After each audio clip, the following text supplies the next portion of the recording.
So firstly, we don't look at ourselves as a company being in the financial services, though we enable movement of money and data between various financial services companies like banks and the merchants around the world. So we connect about 40 million merchants with about 40,000 banks and 1.6 billion consumers around the world.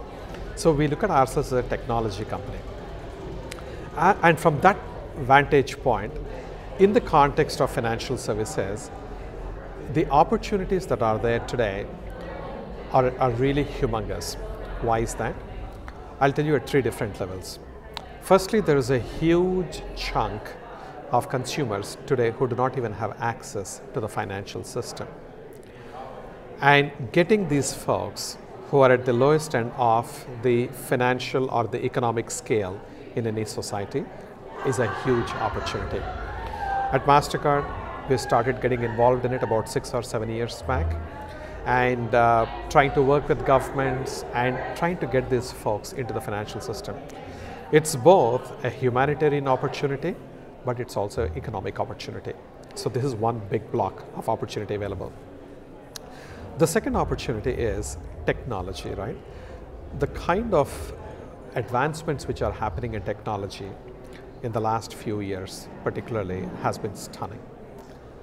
But financial services have not evolved taking full advantage of these technology opportunities. And for somebody who is starting up a company out of Silicon Valley or wherever, this is a great opportunity. How can you reimagine the entire financial services leveraging these new technologies?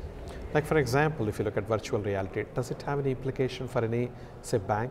Absolutely yes. Or augmented reality? Absolutely yes. Or new ways of reaching consumers and engaging consumers through technologies that were just not present till a few years back? Absolutely. But I don't think the industry has evolved and kept pace with the evolution or the revolution on the technology front. That's the second opportunity, as I see.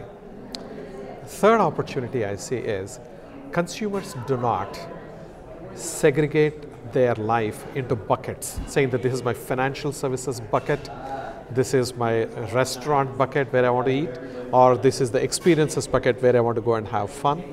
It doesn't happen like that. It's not compartmentalized. From consumers' perspective, it is one seamless life that they would want to live that is simple, that's convenient, that's safe, and that's fun. Now, if financial services companies do not look at themselves only in their narrow sliver, but to try and see how they can be overall in the lives of the consumers and enable various things beyond just finances, I think that's a huge opportunity. You can get at it from the financial services side, or you can get it as outside in and creep into financial services. I see opportunities on these three areas very clearly. If you look at the media today, the role that it has to play versus what it was even till about, say, 15 years back, 10 years back, is completely different. The landscape has shifted dramatically. Firstly, in the olden days, which is 10 years back, you would see a family gathering in a family room and all of them are looking at one screen and watching one content or one piece of content simultaneously.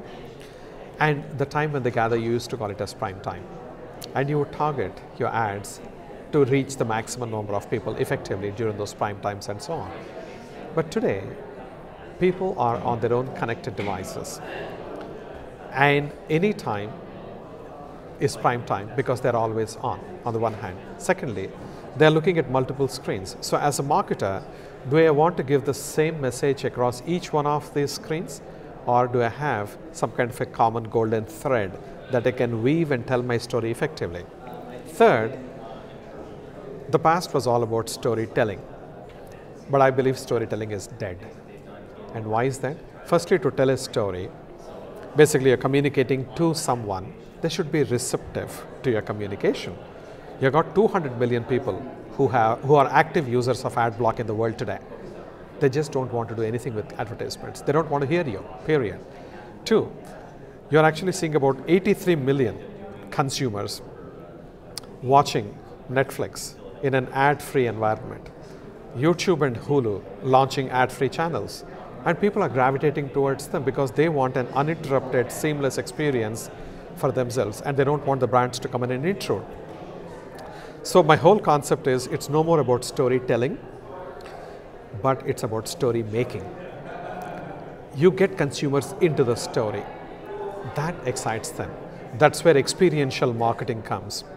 And it's all about creating and curating and offering experiences for consumers that they are an integral part of, and that's how you reach. And over the last 3 years, that has been one of the key areas of focus at Mastercard, to truly change the entire mix, to enable experiences, to create and curate experiences for consumers in areas that matter to them, which we call as passion points, and bring those experiences to life.